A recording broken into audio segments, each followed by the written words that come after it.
Hi, I am Janet Jamin, the bereavement manager for Faith Hospice. And I'm Gail Hungeveld, one of the grief counselors here at Faith Hospice. We want to welcome you to this presentation called Coping with the Holidays, in addition to how COVID-19 has been playing a role.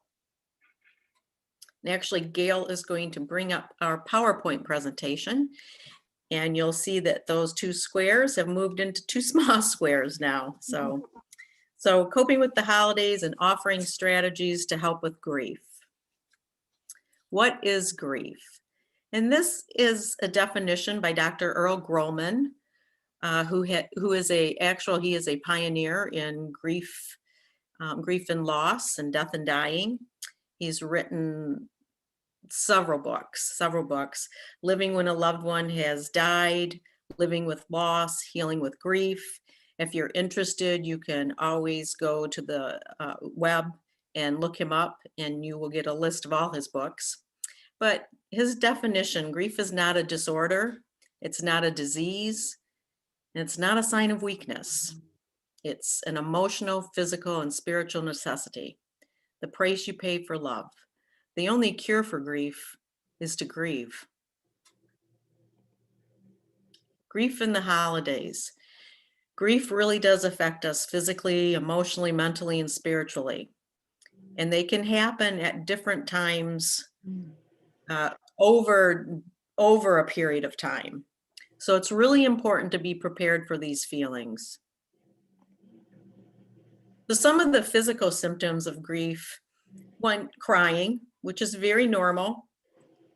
It's normal to cry because we hurt. Mm-hmm. Sometimes people will describe headaches, tension, dry mouth, muscle aches and pains, low energy, sensitivity to noise, even changes in sleeping and eating patterns, and an inability to swallow. That is one that I would encourage people to kind of monitor, because if you are having if you're really having a hard time with those things, that is an area that you may want to speak to your doctor about. And some of the emotional symptoms of grief, loneliness is huge, and then it's compounded by COVID-19 this year. We have a lot of loneliness out there.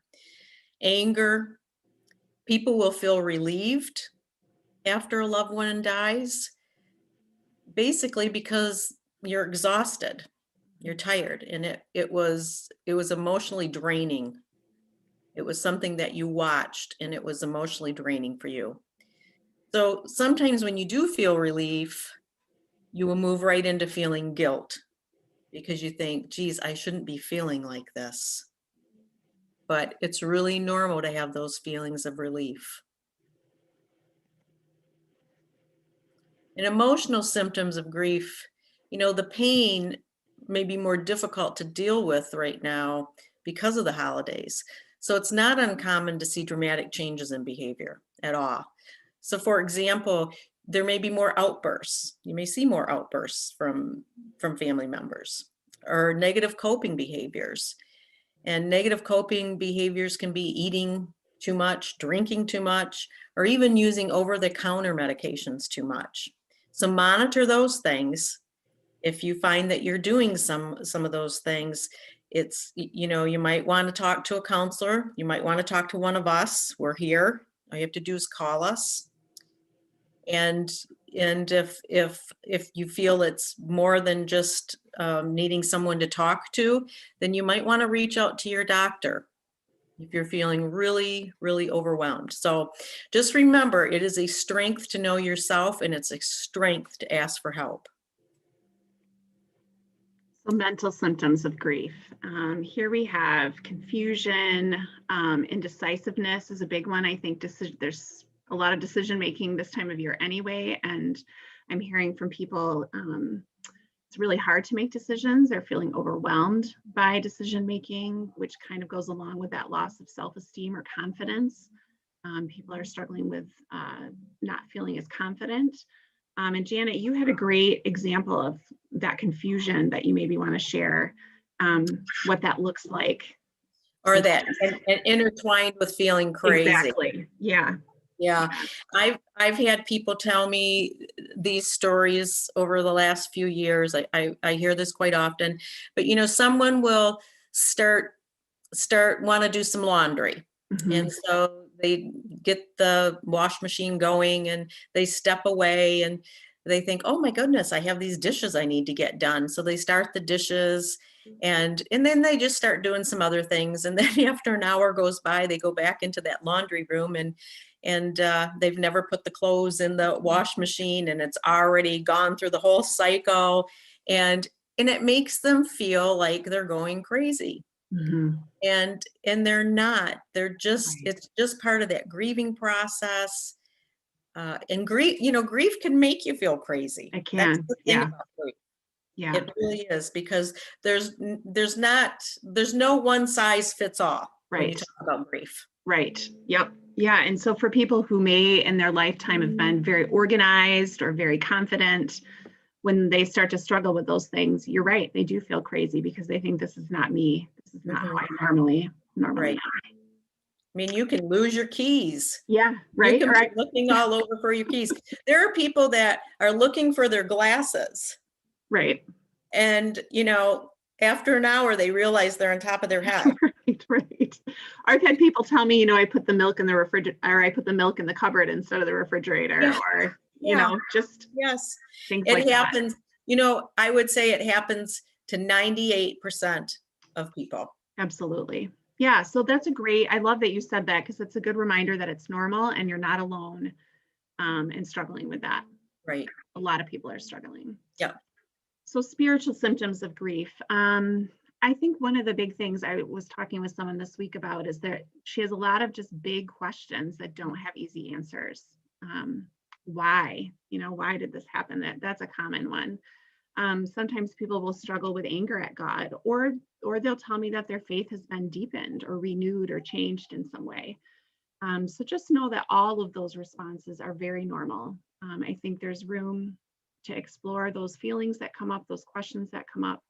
I think when people mourn, sometimes they'll tell me, well, that must mean that my faith is weak or that I'm struggling. But I think those things go together, right? You can openly mourn. And to me, that does not mean you've lost your faith in any way. It's just a part of this grief process, asking those questions. Yeah. And in fact, it may become stronger Right. Absolutely. Yeah. as as someone begins to really deal with their grief, Hmm. that faith can deepen. Absolutely. Yeah. I think we had a participant in a support group mention this idea of attending a Blue Christmas service, which I think is a wonderful way to tie together both your faith and mourning. It's more of a contemplative service that churches are offering, where people are allowed to mourn openly, express some of the pain and loss that they're experiencing during this time, where maybe a Sunday morning Christmas service doesn't feel that it fits you as well. So just consider that as an option. And I think that would be a wonderful thing to explore as a way to honor your grief during this time. Yeah, because it's not happy for everyone. No. And I think the That's fact that churches have recognized that and offer a different service where people can feel comfortable Mhm. And exploring I that. think, I'm sorry, actually, Gail, I think that causes discomfort for people too, because the perception is that we should all be happy during Right. the holidays. Right. And not everyone feels that way. Right. Yeah, absolutely. So COVID-19 and the holidays, we're going to be talking a little bit here about strategies to cope with that, as we know that COVID-19 has kept us separated from family members. We're finding that the strategies we may use, like gathering with friends, getting a hug, getting together with people, it just isn't working out the same way this year. So many of us are separated and we would want to reach out and we can't, and we're struggling more because the holidays often bring up more painful memories. There's a lot of triggers out there: music, traditions. So just know that we're going to be talking a little bit about how to cope with that. And we have some questions here, Janet, actually, before we talk about coping strategies. Okay. Oh, good. Yeah, I've got a I like question here. questions. Yeah, this is a Okay. good one, I think, because I hear it a lot. I'm getting together with family either virtually or, in some way this year, and I'm really worried about becoming emotional. I'm worried about crying in front of my family.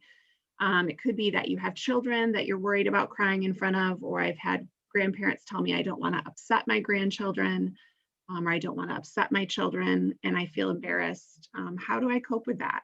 Um, Yeah, one thing I want to remind people is that crying is normal, and mhm, it is not a sign of weakness. So I really want people to understand that crying is not a sign of weakness. If our children or grandchildren see us cry, you're reminding them that you're human, number right, one. right. And you're also giving them permission Mhm, to share their feelings, mhm. because they may be feeling down too. Yeah, yeah, And you actually, you may be validating their feelings. yeah. So that's one thing. The other thing I would say is, if you can kind of pre-plan, if so a good example would be if you are going to someone's home and you get there and you feel emotionally distraught, like, oh, I can cry any moment now. You might want to have a plan ahead of time where maybe you're able to excuse yourself, where you actually can go into another room Mhm, and you can be in that room for 10 minutes just to kind of get yourself focused again, mhm. and take a moment, time out more or less, do some deep breathing, Right. and when you feel a little bit better, then reemerge. Mhm. So sometimes if you can replan or pre-plan, that Right. is very helpful. I also encourage people, if you're going to go to someone's home, sometimes people will say, well, I'll pick you up. I encourage people to drive themselves, Right. Yep. because if the event becomes really overwhelming, you want to have that option of politely excusing yourself Absolutely. and being able to go home. Yeah, absolutely. So I love that. Planning sounds like you're telling people plan ahead if you can. Have a plan for if you are going to a gathering, where can you go during that gathering if you need to take a break? And then that it's okay to cry. It's normal, and modeling emotional expression is actually a good thing for your children and grandchildren. You're showing them, as you said, it's normal, it's okay. We're all Yes, feeling it. Of course, we would absolutely. have tears. Yeah, Yes. That modeling is so important, right. because, young people really do look at their older relatives, Absolutely. and how to deal with things. Yeah. Yep. Absolutely. I agree. Okay. So one other question is dealing with traditions. Someone asked, every Thanksgiving, she and her husband would be together, sort of doing a life in review of that year or maybe years past and talking about what was good about that year, or what they, memories of trips or whatever it might be. And I think there's some fear on her part of what do I do with that tradition? It was specific to her and her spouse. And how do I cope with that when we have something we did every year and this year I just can't partake in that? Mhm. That's beautiful, actually. I know. I love that Yeah. tradition. Um, well, one thing, she could continue that tradition. Hmm. You know, she could do that year in review by herself. The thing is, it's not going to be the same Right.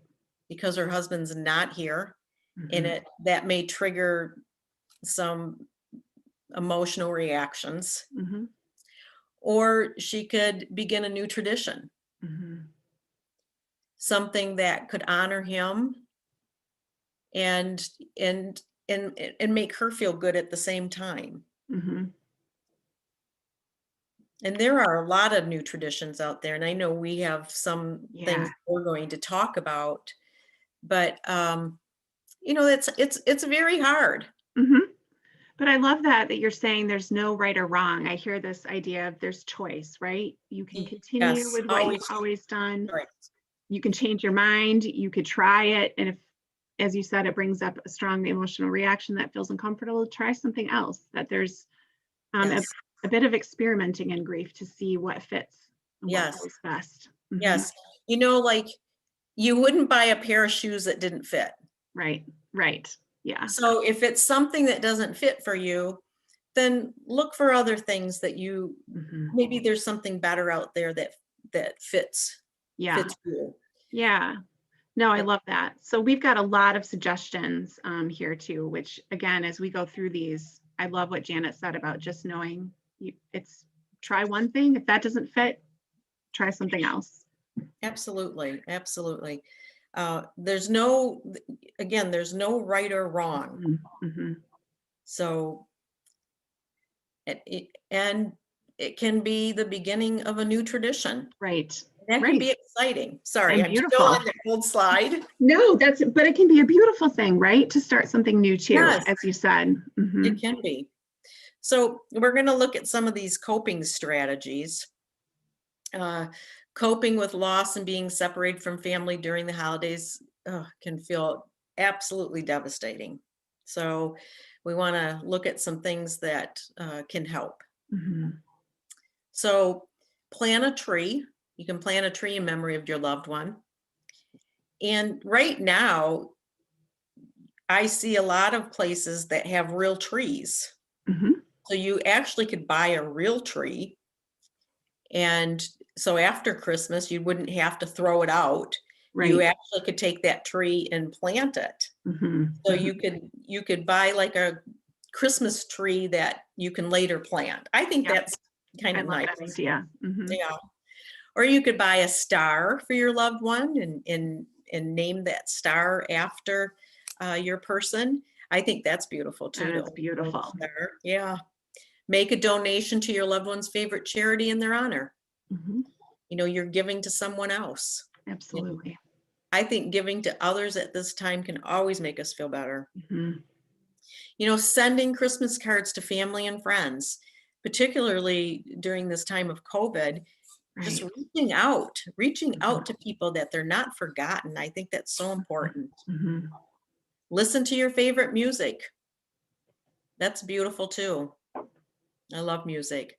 Find ways to laugh, share funny Yeah. memories with family and friends. I'm sure that people have stories that they have never heard. Sure. And you could be on a Zoom meeting and you could be, laughing and really having a good time. Mhm. This next one, I Mhm. really love this next one.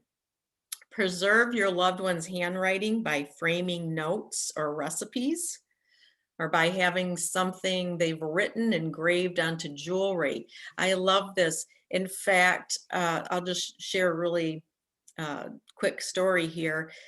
This is this when we were putting this presentation together, this is something that we came across, and I thought, oh my gosh, I love this because I've come across some of my mother's recipes. Oh, Mhm. And yeah. some of you know that I lost my mom a couple years ago, and I found an old cookie recipe in her handwriting. Oh, Yeah, I know. I just loved it. sweet. It just warmed my heart. So I Mhm. found a place online. I think it's called Canvasstry, and I was able to take the pitch. I took a picture of the recipe, which I was able to send to them, Oh, and they great. were yeah, they were able to take that and actually put it on a hand towel, Oh, and it how was fun. beautiful. Oh, how fun. So you can Yes. give that out as gifts or keep one for yourself? I actually purchased one for myself, and I purchased a couple more for, si I have a couple sisters, and it's going to be a Christmas gift. Oh, I love that, Janet. That is a beautiful idea. And I think I've seen you can do it on all kinds of things, dish towels, platters, Mhm. jewelry. Yeah, Yeah, that's a great idea. That yes. handwriting. It was beautiful. It Mhm. really warmed my heart to see my mother's Yeah. writing. Oh, It absolutely. yeah, it was really lovely. Anyway, share favorite holiday recipes. That's a good one. Hmm. Wear their favorite perfume or cologne, Yeah. or spray it into the air. I know I work with a lot of people, and they tell me that they do that. Yep. It makes Absolutely. them feel comfortable. Mhm. It makes them feel that that person is around. Yep. So, because it reminds you that they're near. They're Mhm. near to your heart. Mhm. Of course, they're always going to be near to your heart. Absolutely. Or watch your loved one's favorite movie or television show, and you can do Mhm. that in honor of them. Yep, absolutely. That could be a new tradition, Mhm. you know? Oh, create a shadow box using personal items that once belonged to your loved one or mementos from places you visited together. I think that's a nice one for I love children that too. one. Oh, absolutely. Mhm. They lost grandpa or Mhm. grandma, and they want some memories. I Mhm. think this is just a beautiful thing that they can do. Set a place setting for your loved one, including a photo or memento if desired. Mhm. Bake your family's favorite cookies. Mail them out. I love that. That brings back great memories. That actually brings back college memories. Yeah, sure. When I had a mother who would send me cookies, which was Yes. just so sweet. Mhm. I But love that one. yeah, or send Christmas cards with a note. Just, again, staying connected in various ways is so important. Writing a letter. Oh, yeah, I love that. We don't do that anymore. So what a No, special way to connect with yeah, someone. yeah. Purchase Christmas gifts online that can be delivered so that you don't have to go out Mhm. during this time. And again, doing something for others. Mhm. When we do something for others, it makes us feel better. And it could be a neighbor. It could Right. be that you take some cookies to your next door neighbor. Maybe you Mhm. have a neighbor that just lives alone Mhm. and Sure. thinking about them. Yeah, I love that. I think you're right. It does help us in our grief to feel better when we can do something for someone else. Yeah.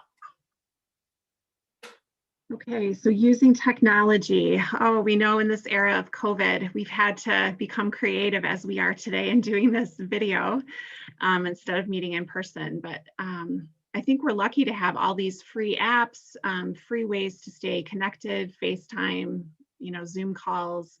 And we know that the videos can never replace a one-on-one or in-person connection with someone. That doesn't replace a warm hug, but I still think there's something important about seeing faces and connecting with people that way. So use those things, ask questions. We're happy to help you figure out how to use Zoom as well. Yeah. It's just a good way to stay connected this year. Yes, and along with seeing faces, we Mhm. get to hear the voice too, Exactly. not just the phone, but Yeah. we get to see and hear. Yeah. So laughter, as you said, sharing stories you maybe haven't heard before. That's some of the ideas here too, right? Be on a Yes, Zoom call, share those stories, watch people open presents. I know families that have had dinner together via Zoom. I love this idea of creating a shared document where if you have someone who's very tech savvy in your family, you can invite people via email to all share great stories. Someone I know created a little booklet that way. She had people submit stories through Facebook and she printed them all out. Stuff she never knew about her dad. So what a fun way to have some memories there. And the same thing with photos. You can have people submit photos to a shared album, and you may find some pictures that you haven't seen before of your loved one, which is special. I love that Google I document do one. too. Oh my Yeah, God. such a fun way to learn things you might not have known. Yes. Yeah. Um, I think we have another question here yet before we Yes, go we on to do. action planning. Did you get But one? I got Okay. one that just came up here. How do I prepare myself? Let me see. How do I prepare myself for disappointment? Mm, Ooh, yeah, it's a big one. that is a big one. Um, well, here's the thing. I think it's really important at this time for people to lower the Mhm, expectations. mhm, mhm, The more expectations, the more disappointment.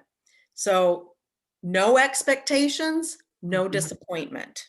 mhm, So, listen to that concept. No expectations, no disappointments. So you can prepare, but by not having these expectations that are kind of out of this world, Mhm. Mhm. because Sure. you're really going to set yourself up Mhm. for disappointment. Yeah. Yeah.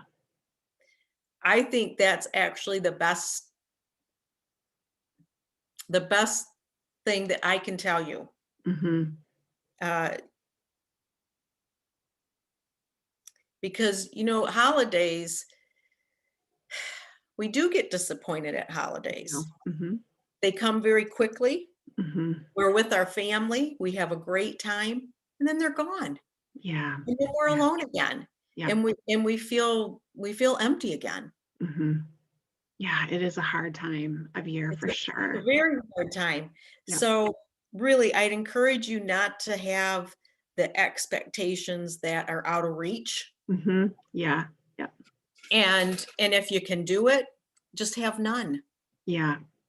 I love that. It's really just asking yourself, just starting to think, what are my expectations? Do I have expectations of others? And what you're saying is the more you can lower those expectations for this year, the less you struggle with that big sense of Yeah. disappointment. In fact, you're almost modeling that. Oh, sorry. You're Nope. almost modeling that again. Okay. We talked about modeling Right. behavior. Yeah, And that's right. so if you're modeling that, yeah, that we don't have to have expectations, then you're giving other people in your family also that they don't have to have expectations to make everything perfect Right. for everyone. Right. And that communication is so important because people might feel relieved about that, that you don't expect X, Y, and Z or whatever it might be. So I love that idea of just communicating with your family, Yeah. So talking I about it. just, yeah, I'm just going to add some. So you could have a son or daughter and they're totally worried about you and they don't know what to do. Mhm. So if you've lowering your expectations, then you're also allowing them to lower theirs because they want you to be okay. Right. Right. Yep. And they're going to be completely worried. They're going to want to make everything perfect. And it doesn't have to be like that. Exactly. Yeah. All right. So planning, that kind of goes along with expectations and communicating. There's no right or wrong way. I went to a conference once and the presenter had her brother passed away on Christmas Day. And she said, Oh, how do she said, I struggled for years with how to cope with that. So it didn't overtake my entire Christmas day. And so she planned. She planned every Christmas morning. She would spend 2 hours with her family baking brownies and hmm, eating those in memory of her brother. And then the rest of the day, she had that intentional time to focus on her grief and that loss, but then it didn't take over the rest of her day. mhm. So I love that talking to your family, planning in advance as much as you can, but then also allowing yourself, the compassion and grace to change your mind midstream. You Yes. may have planned on a call with someone and you decide at the last minute you can't do it. That's okay. Um, just understanding and giving yourself that space to change your mind if you need to. Yeah, absolutely. I'm just going to add to, I think it's communication, communication, Mhm, communication. mhm. Absolutely, 100%. Right, because she was saying too that by doing that with her family and communicating her need, again, they could intentionally spend time on her grief, that it didn't take over the rest of her day in that way. Mhm. So self-care, allow feelings to be expressed. Well, we were just talking about that. Yeah. Communication, communication, communication. Yes. Yep. Because holidays really magnify the grief, Hmm. and it is normal to feel that sorrow and also to feel joy. Absolutely. It's very wavy. So remember, it's going to be very wavy, very up and down. And you can give yourself permission to be angry. It's Hmm. okay. We get angry. Hmm. It's It's normal. normal. Yeah. Yep. Share concerns, apprehensions, feelings with a friend or a family member. Get enough rest. Yeah. I cannot say that enough. Get enough rest. Yep. Holidays are just emotionally exhausting. Hmm. And then you add grief on top of it, Oh, right. Yep. and it's a complete double whammy. Hmm. So, get enough rest because, again, the holidays are emotionally and physically draining. Absolutely. This I love. I love this. Find a safe person. Everyone needs a safe person. What's a safe person? Safe person is someone that you can call anytime, Mhm, someone that accepts you as you are. This person doesn't want to fix you because you don't need to be fixed. mhm. And they don't want to help you feel better, especially if you just want to talk and want someone to Exactly. listen. Yep. So it's someone that really is genuinely interested in you and listens to you. Mhm. They're honored that you trust them with your pain, with those some of those deep emotional feelings you have that they share Mhm. with you. I mean, Mhm. that's intimate. It is intimate. And we Yeah. know that sharing those feelings takes away some of that shame that then we often put on ourselves. Yes, yes. So, this, it can keep you sane and it can keep you grounded. So, Mhm. you might want to think about who's my safe person. Mhm. That's, it's something to really start thinking about. Who is my safe person? Absolutely. Be kind to yourself. Oh, we can get in such self-deprecating behavior where we're beating ourselves up day in and day Mhm. out because Mhm. we should have and we could have.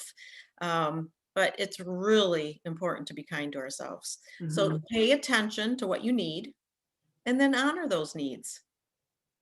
Avoid comparing yourself to others because we all grieve differently. Yep. And again, let go of those shoulds and release those critical thoughts. Mhm. So difficult. It seems like people will say, I'm so much harder on myself now. I don't understand why the grief brings that out in me. But I think it's like you said, a lot of the shoulds, coulds, shoulda, coulda, wouldas, we need to release and let those go. Mhm, mhm. For some reason, Gail, I don't know if it's something as a society, I think it's so much easier for us to be critical of ourselves Oh, than for sure. to look at all the good things about ourselves. Yeah. Or I will say to someone, what, how would you talk to a friend? What would you say to a friend? Can you say that same thing to yourself? Why is it's so easy to say to you something loving and kind. Mhm. We need to practice turning that back on ourselves. Yeah, Mhm. absolutely. So backsliding, I love how you talk about backsliding, Janet. And you just mentioned too that grief is wavy. It comes in waves. It's 2 steps forward, 2 steps back. So maybe you want to share a little bit about. I love how you talk about that concept of backsliding. Yeah, I think it's a I think when people are feeling good, they're in uh they're in a phase of restoration. They feel great. They're moving forward and it's like, "Oh, I feel good," They're Yeah. socializing with friends, they're getting out in good weather, and they're basically remembering better times. Hmm. And then they hit a wall Yeah. Yeah. and they start going backwards. And when that happens, it's really uncomfortable. It's frightening. Hmm. And basically, it's because you're reminded of your loss. Yeah. Right. The thing is, you kind of have to hit that wall, Hmm. bounce back before you can push further again. Hmm. So it's not an unusual thing, and Hmm. it happens to most people. I'm not going to say it happens to everyone, but it happens Sure. with a majority of people. Yeah. And I love how you say, the more people can practice recognizing that, the easier it is to not judge yourself or, why am I doing this or what's wrong with me? What have I done or what am I not doing? But Mhm. that is it can be a very normal part of this process for a lot of people. So when you can Yes. name it and recognize that it's happening, then there you can let go of some of that self-judgment. Yes. Hmm. The other thing is the first time it happens, I think, is the most frightening time Hmm. because Yeah. you've never experienced it. Yeah. So it can happen again. And Yes. if it does, you know what it is, you recognize it. Yeah. It doesn't have to be fear, you don't have to be fearful, Right. and you don't have to spend as much time on it. Yeah. Yeah. right? Those critical thinking, we can let that go much Yes, faster. yes. Oh, this is a good Self-care. one. Hard work. Yeah. What do you think about that? Oh, so true. It is, grief is a lot of hard work. Mhm. So it's okay to set limits on what you will or will not do during the holidays. You don't have to do the same things that you've done every year. No, You don't have to have the big dinner. right, If maybe your daughter or son, maybe someone else can do the big dinner this year, right, if you're having one, okay? right. Yeah. But you certainly don't have to uh, do all the cooking or do all the baking. You can change it up a little bit Mhm. for the holidays. So you can set those limits on what you want to do. But again, grief is very hard, is hard work. Mhm. It's not easy. We don't have a magic wand. I wish we did. No. I wish we did, because I would love to take the pain Mhm. away. Yeah, But people really have to get to a space where they decide, I'm going to work on this that's right. Yep, I'm walking because, through it. yes, because I want to become better. Yes. Yep. So, yeah, you again, try not to be too hard on yourself. So Mhm. recognize that this time is a hard time. Right. Give yourself permission to have fun. It's Yes. Yes. okay. You don't have to feel guilty about having some fun. You need it. It's good for your soul. Mhm. Mhm. Enjoy yourself. It is not a betrayal to your loved That's one. right. We need that laughter. As you said, it's so healing, good for our soul. I love that phrase. Mhm. Yes, it is. Laughter, again, laughter and joy are not disrespectful. Right. Right. And laughter actually will kick in some of those good feeling endorphins. Mhm. Mhm. Absolutely. Yeah, and it causes you to feel good. Yeah. So some of those other symptoms that we talked about of achy Yep. joints, Tension. tension, laughter can help reduce some of that stuff. Mhm. Mhm. Even exercise and Yeah. activity can do the same thing. Going outside, and I mean, it could just be taking a walk around the block. It Mhm. could be walking your dog if you have Mhm. one, but doing something physical can be really, really helpful during this time. Mhm. And there are other things too. Yeah, I think this is just, as you said, these are just some tools that we're offering. It's not the be all end all of all the ideas. Right. And could you just hold that slide Yeah, there? this The one. No, the references. I'm Okay. sorry. Yep. Sure. So you can see these references. Help for the holidays. That's the Doogie Center, National Center for Grieving Children and Families. That's a place that there's the website's on there. You can go to that if you want to find additional information on grief or help for the holidays. And then even the next one, families coping with loss at the holiday season should honor the memory of their loved one and look to the future. You could go to that website. So we have references that we have used for this presentation, but you can also follow up and look at some of these. Mhm. And I think, Gail, you had a couple too that you were. Yeah, I do. We have, so whatsyourgrief.com, just spelled out what's your grief, all one word, has fantastic articles, hundreds of them, not just on coping with grief at the holidays, but other ideas for coping. Great wealth of information. They also have some little booklets on their website. They have great stuff for kids. Mhm. So that's a good one. I think the Center for Grief and Loss by Dr. Alan Wolfelt also has articles, but he has some great books on coping with grief at the Yes. holidays. Yes. That would be good to check out. Yes. And I just want to add with Dr. Wolfett, you cannot go wrong. Okay. No, I agree. I'm Yep. going to tell you, you cannot go wrong. If you want more information or on grief and loss, and you're looking for books or resources, He's fantastic. yeah, you Yeah. cannot go wrong.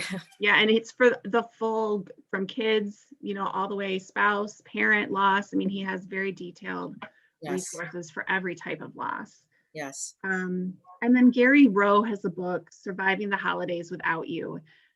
that is great. It's small, it's thin, it's not overwhelming with too much information, but I love Gary Rowe's style of writing. It's just very easy to read, don't you think? It is, because I think we both read it at the same time, Yeah, actually, yeah, and I just loved it. And yeah, I it's a great remember book. we talked a little bit about that book and thought, this is a really good book. Yeah, it's excellent. So yeah, there's a lot of other ideas, things that we can look at and share and explore. Yeah, Not we're back just, to the big screen. yeah. Yes. Well, thank you for sharing those, Gail. Mhm, absolutely. Yeah, I also wanted to just say before we close out here, if you're struggling, Mhm. even if you just have, a question, maybe there's a concern, please call us. Mhm, Please call us. We're here. We'll mhm. get back with you. Our number is for the Faith Hospice Bereavement Department is 616-235-5122. Again, that's 616-235-5122. Just leave us a message. We will get back with you and we'll figure out what's going on. Mhm. Okay. Yeah, I love So that. yeah, please give us a call if you're struggling. So we just wanted to thank you for joining us, and and wish blessings to all of you. Absolutely. Thank you. Thank you.